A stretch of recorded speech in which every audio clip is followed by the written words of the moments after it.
Craig and Corlene, we're here to continue our discussions about medical aid, and in this episode we want to talk specifically about gap cover, which is actually a short-term insurance. It's a type of a top-up product that fills the gap between what providers charge in hospital and what the medical aid actually pays.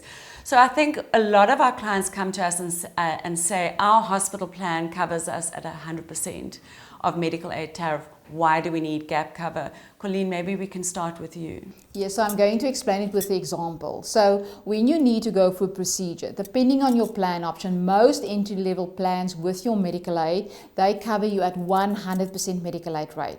So if your doctor, they are not regulated by law, they can charge whatever rate they want to. So if your doctor of that 100% decide to charge 300%, 400 or even 600%, you are going to be left with a shortfall between what the medical aid will pay, the 100% medical aid rate, and then the amount that the doctor will charge. So to prevent that you are out of pocket, it's crucial that you add gap cover, because your gap cover will then help you to close that shortfall amount.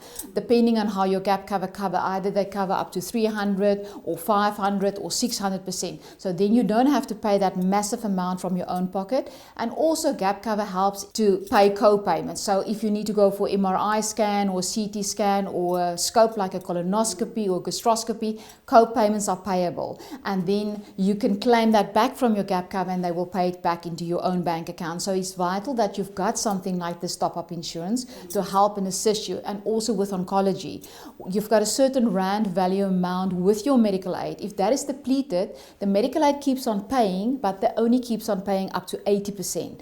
And that 20% that you need to pay from your own pocket, you can then claim that back from your gap cover. And that helps in a time where you're financially quite strained already. So just in terms, obviously not all gap cover policies are the same, and there's a whole lot out there.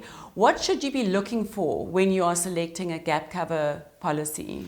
I think the three main things is, firstly, how do they cover the shortfall? Are you covered at match pay? Are you covered up to 5 times? What are the amount they cover on the shortfall on your specialist bills when you are admitted to hospital for a planned procedure? Secondly, how will you be covered for co-payments? Will you be covered for MRI, CT scan or scope co-payment? Because that's quite an extensive amount that you need to pay from your own pocket. And then lastly, how will you be covered in case of an oncology benefit? That for me is the three main things that you need to look out when you decide which gap cover you want to opt for. Joining if you don't have, a client comes to you and they don't have a gap cover benefit in place at the moment. They're members of medical schemes, but they don't have gap cover.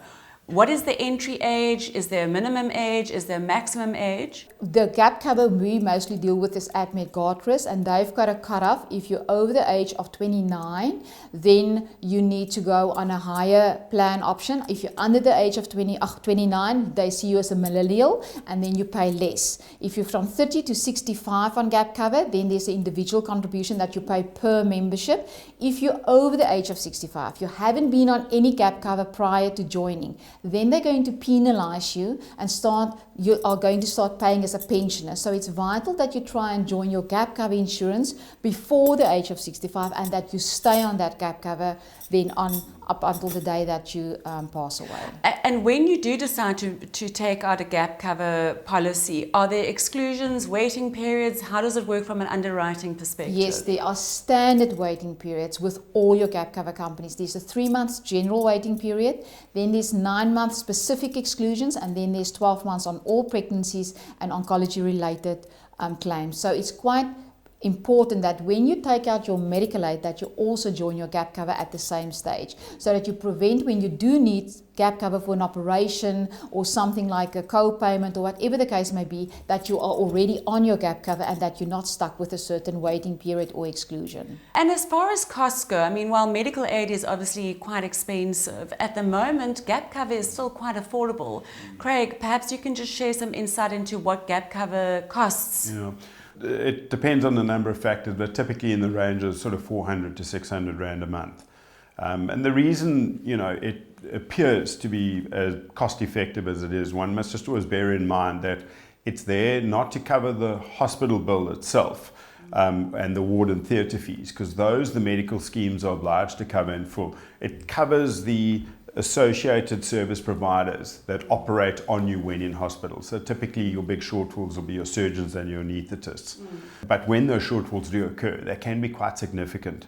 So from a financial planning perspective, we see a lot of value in paying that small, relatively small premium to protect against a fairly large outflow that could potentially result from an emergency type treatment. And private healthcare is expensive. One can expect that if you don't have gap cover in place, that a hospital event is going to end up costing you quite a bit of money, in which case a gap cover has an incredibly important role to play in protecting your financial future.